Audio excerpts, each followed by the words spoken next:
السلام علیکم عزیز طلباء، امید ہے کہ آپ سب خیریت سے ہوں گے۔ میں آپ کی جماعت نہم اسلامیات کا ٹیچر وحید احمد۔ عزیز طلباء، آج ہم جماعت نہم کا سبق ہجرت مدینہ 1390 پڑھیں گے۔ یہ صفحہ نمبر 58 پر ہے۔ سب سے پہلے ہجرت کے معنی۔ ہجرت کے معنی کسی چیز کو چھوڑ دینا، کسی کام کو ترک کر دینا۔ لیکن اصطلاحی معنوں میں ہجرت اللہ جل شانہ کی رضا اور خوشنودی اور اسلام کی سربلندی کے لیے اپنے وطن، رشتہ دار، جائیداد اور دیگر مفادات کو چھوڑ کر کسی دوسری جگہ منتقل ہونے کو کہتے ہیں۔ نبوت کے 13ویں سال ہجرت کا واقعہ پیش آیا اور یہ تاریخ اسلام کا بہت اہم واقعہ ہے۔ حضور صلی اللہ علیہ وسلم مکہ سے چونکہ بہت محبت کرتے تھے اور کسی قیمت نہیں چھوڑنا چاہتے تھے، اہل مکہ کے ظلم و ستم سے تنگ آ کر رسول اللہ صلی اللہ علیہ وسلم نے صحابہ رضوان اجمعین کو ہجرت مدینہ کی جانب ہجرت کرنے کا حکم دیا اور خود اللہ جل شانہ کے حکم کے منتظر رہے۔ ہجرت مدینہ کے اسباب۔ سب سے پہلا سبب مکہ میں اشاعت اسلام پر پابندی۔ کفار مکہ کے مظالم اس حد تک بڑھ گئے کہ انہوں نے مسلمانوں کو اشاعت اسلام سے روک دیا، اور جتنے نیک لوگ تھے وہ اسلام قبول کر چکے تھے، باقی جو رہ گئے تھے وہ مخالفت میں سرگرم تھے۔ نمبر 2، مسلمانوں پر مظالم۔ کفار مکہ نو مسلموں پر بہت ظلم و ستم کرتے تھے، اور جیسے حضرت بلال حبشی، حضرت عمار بن یاسر، حضرت صہیب رومی رضوان اللہ اجمعین جیسے ہستیوں پر بے حد ان پر سخت آزمائشوں سے انہیں گزرنا پڑا۔ حضور صلی اللہ علیہ وسلم پر بھی ظلم ڈھانے سے باز نہ آتے تھے، اور مسلمانوں کے لیے ایسے حالات پیدا کر دیے تھے کہ ان کا مکہ میں رہنا مشکل ہو گیا تھا۔ نمبر 3، ہجرت مدینہ حبشہ کا کامیاب تجربہ۔ مسلمان اس سے پہلے 2 ہجرتیں یعنی ہجرت حبشہ اول اور دوم کر چکے تھے، جس سے ان پر مسلمانوں پر یہ بات ثابت ہو گیا تھا کہ مسلمان مکہ سے دور رہ کر اسلام کی اشاعت اور اس پر عمل کر سکتے ہیں۔ نمبر 4، مدینہ کی دفاعی حیثیت۔ مدینہ چونکہ 3 جانب سے پہاڑوں میں گھرا ہوا تھا اور ایک ہی جانب سے حملہ کرنے کا خطرہ تھا، تو اس لیے یہ وہاں پر مسلمانوں پر حملہ مشکل تھا، اور کفار مکہ کے تمام تجارتی راستے مدینہ کے پاس سے گزرتے تھے، اس لیے ان پر معاشی دباؤ ڈالا جا سکتا تھا۔ نمبر 5، اہل مدینہ کا اشتیاق۔ مدینہ کے لوگ رسول اللہ صلی اللہ علیہ وسلم اور اسلام سے بے حد محبت کرتے تھے، اور وہاں مدینہ میں اسلام خوب پنپ رہا تھا۔ اہل مدینہ نے رسول اللہ صلی اللہ علیہ وسلم کی جانثاری پر بیعت کی تھی، آپ صلی اللہ علیہ وسلم کو مدینہ آنے کی دعوت دی۔ آپ صلی اللہ علیہ وسلم نے غلبہ اسلام کے بعد مدینہ میں ہی غلبہ اسلام کے بعد مدینہ ہی میں قیام کریں گے۔ آپ صلی اللہ علیہ وسلم نے ان کے اخلاص کی وجہ سے وہاں ہجرت کا فیصلہ کیا۔ نمبر 6، اسلامی ریاست کی تکمیل کا تقاضا۔ مسلمانوں کو اسلام پر عمل کرنے کے ساتھ ساتھ اسلامی ریاست کی اشد ضرورت تھی، تاکہ وہاں لہٰذا اسلامی نظام کی تکمیل اور اسلامی ریاست کے قیام کے لیے مدینہ بہترین جگہ تھی۔ نمبر 7، ابو طالب حضرت خدیجہ رضی اللہ تعالیٰ عنہ کی وفات۔ عرب کے لوگ اپنے سرداروں کی بات سے ہرگز منہ نہیں پھیرتے تھے، اس لیے جب تک حضرت ابو طالب زندہ تھے وہ رسول اللہ صلی اللہ علیہ وسلم کے ہمدرد اور رسول اللہ صلی اللہ علیہ وسلم کے غمخوار تھے، اور کفار مکہ ان کی وجہ سے رسول اللہ صلی اللہ علیہ وسلم پر سخت اقدامات کرنے سے باز رہتے۔ اور نبی علیہ السلام کی زوجہ حضرت خدیجہ رضی اللہ تعالیٰ عنہ بھی بااثر خاتون تھی، ان کے سرداران قریش پر بہت سے احسانات تھے۔ ان ہستیوں کے دنیا سے رخصت ہونے کے بعد کفار مکہ کے مظالم بڑھ گئے، جس کے سبب آپ صلی اللہ علیہ وسلم کو مکہ چھوڑنا پڑا۔ نمبر 8، حضور صلی اللہ علیہ وسلم کو قتل کرنے کا منصوبہ۔ کفار مکہ نے یہ منصوبہ بنایا کہ آپ صلی اللہ علیہ وسلم کو قتل کر دیں گے تاکہ اسلام آگے نہ بڑھ سکے۔ اس منصوبے کی عملی تشکیل دینے سے پہلے ہی اللہ جل شانہ نبی اسلام کو خبردار کر دیا تھا اور ان کے کفار کے ناپاک ارادوں سے محفوظ رکھا۔ نمبر 9، اذن الہی۔ ہجرت کا سب سے بڑا سبب حکم خداوندی ہے۔ مسلمان پہلے ہی وہاں مدینہ کی جانب ہجرت کر چکے تھے، رسول اللہ صلی اللہ علیہ وسلم اللہ کے حکم کے منتظر تھے۔ ہجرت مدینہ کے واقعات۔ ہجرت مدینہ آپ صلی اللہ علیہ وسلم کے گھر کا محاصرہ اور روانگی۔ ہجرت دارالندوہ میں کفار مکہ نے ابو جہل کی زیر صدارت یا زیر قیادت یہ فیصلہ کیا کہ ہر قبیلے سے ایک نوجوان منتخب ہو اور رسول اللہ صلی اللہ علیہ وسلم کے قتل میں حصہ لے، اور کفار نبی اسلام نے اس ارادے سے نبی اسلام کے گھر کا محاصرہ کیا۔ آپ صلی اللہ علیہ وسلم کو چونکہ اللہ نے پہلے سے خبر دے دیا تھا، آپ صلی اللہ علیہ وسلم نے حضرت علی رضی اللہ عنہ کو اپنے بستر پر لٹایا تاکہ وہ لوگوں کی امانتیں دینے کے بعد واپس مدینہ کی جانب لوٹ آئیں۔ رسول اللہ صلی اللہ علیہ وسلم خود کفار کے قریش مکہ نبی اسلام کے گھر کے باہر پہرا دے رہے تھے، اور وہ خود گھر کے اندر گھس کر حملہ کرنے کو معیوب سمجھتے تھے۔ اللہ جل شانہ نے کفار کے پہرے داروں کو سلا دیا۔ نبی السلام سورہ یاسین کی تلاوت کرتے ہوئے وہاں سے نکلے اور ابوبکر رضی اللہ عنہ پہلے ہی تیار تھے۔ آپ صلی اللہ علیہ وسلم نبی ابوبکر رضی اللہ عنہ کے گھر تشریف لے گئے اور وہاں سے مدینہ کی جانب روانہ ہوئے۔ روانگی کے وقت حضور صلی اللہ علیہ وسلم نے کعبہ کی طرف دیکھ کر کہا، مکہ تو مجھے تمام دنیا سے زیادہ عزیز ہے، لیکن تیرے فرزند مجھ کو یہاں رہنے نہیں دیتے۔ غار ثور میں قیام۔ نبی السلام رات کی تاریکی میں حضور صلی اللہ علیہ وسلم تقریباً 3 میل کا فاصلہ طے کر کے جبل ثور کی جانب بڑھے اور وہاں ایک غار ثور میں آپ صلی اللہ علیہ وسلم نے قیام کیا۔ 3 دن وہاں قیام کرنے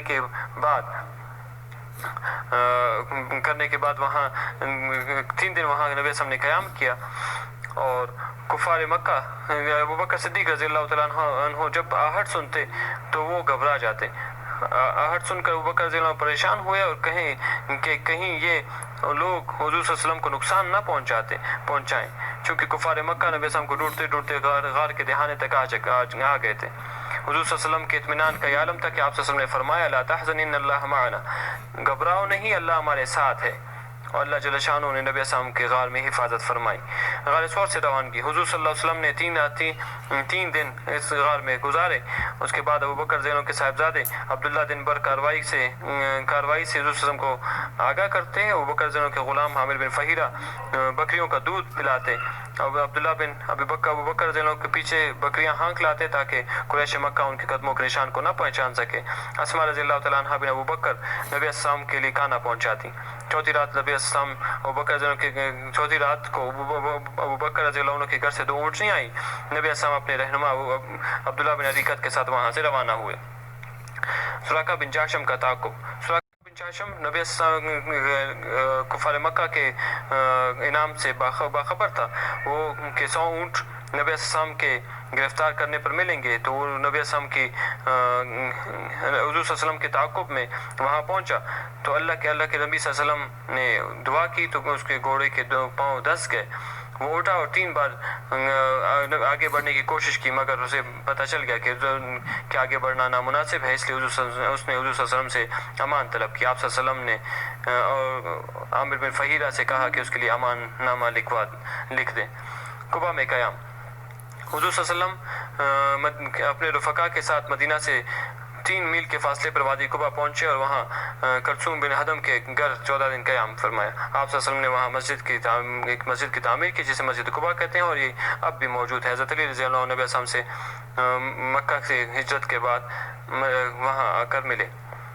مدینہ میں داخلہ۔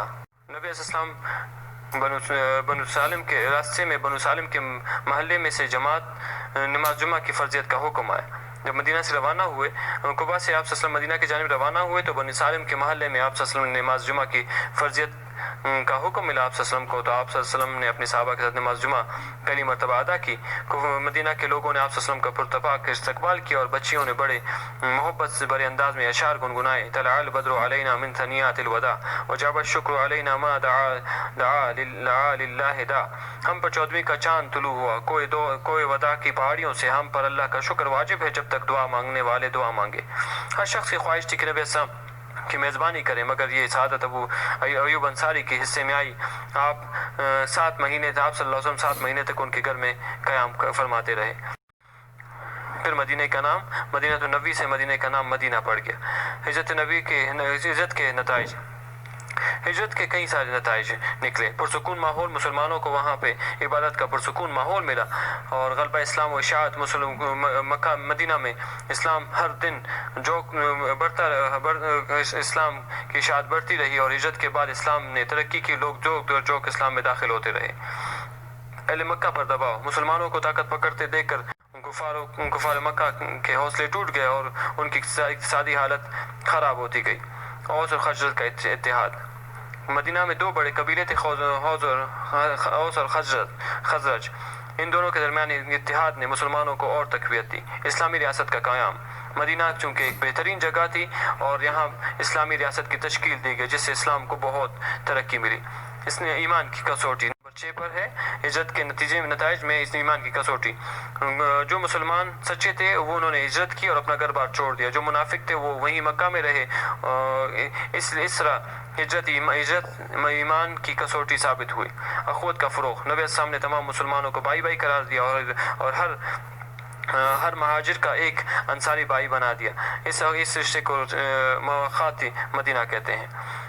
نمبر 8 مسجد نبوی کی تعمیر. رسول اللہ صلی اللہ علیہ وسلم نے مسجد نبوی کی تعمیر شروع کی اور یہاں نہ صرف باجماعت نماز ادا کی جاتی بلکہ مسلمانوں کے تمام مسائل بھی حل کیے جاتے. نمبر 9 مسلمانوں کی قوت میں اضافہ. اس کے بعد مسلمانوں کی تعداد اور قوت میں اضافہ ہوا اور چند ہی سالوں میں مسلمان اس قابل ہو گئے کہ انہیں پورے عرب کو زیر کر لیا.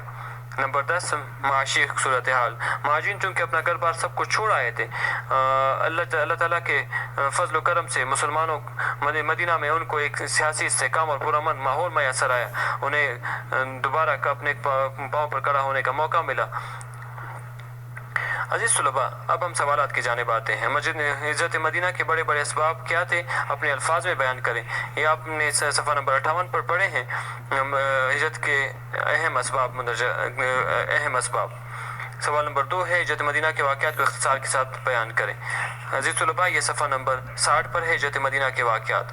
نمبر 3 ہجرت مدینہ کی اہمیت پر مختصر مگر جامع نوٹ لکھیں. صفحہ نمبر 62 پر ہجرت کے نتائج آپ میں سے چند لکھ دیں. اور مختصر سوالات ہیں. صفحہ نمبر 5 صفحہ نمبر 65 پر حضور صلی اللہ علیہ وسلم نے حضرت علی رضی اللہ عنہ کے ہجرت کے سفر میں اپنے ساتھ کیوں نہ رکھا تاکہ حضرت علی رضی اللہ عنہ کا امانتیں لوگوں کی امانتیں لوٹا کر واپس مدینہ کی جانب روانہ ہوں. نمبر 2 مکہ کے کفار دعوت حق سے کیوں انکار کرتے تھے, کیونکہ وہ اپنے بابا و اجداد کے دین کو نہیں چھوڑنا چاہتے تھے. نمبر 3 حضور صلی اللہ علیہ وسلم نے 13 برس بعد ہجرت کیوں فرمائی. یہ ہجرت پہلے ہی ہو سکتی تھی کیونکہ پہلے ماحول سازگار نہیں تھا اور اللہ جل شانہ کے حکم کے منتظر تھے آپ صلی اللہ علیہ وسلم. جو ہی حکم ملا آپ صلی اللہ علیہ وسلم نے ہجرت فرمائی. نمبر 4 گھر سے نکلتے وقت حضور صلی اللہ علیہ وسلم نے کس سورت کی تلاوت فرمائی. آپ صلی اللہ علیہ وسلم نے سورہ یاسین کی تلاوت فرمائی. عزیز طلباء, ان تمام سوالات کے جواب اپنی کاپی پر لکھیں اور خالی جگہ اور غلط اور صحیح کی نشاندہی بھی کریں. بہت شکریہ.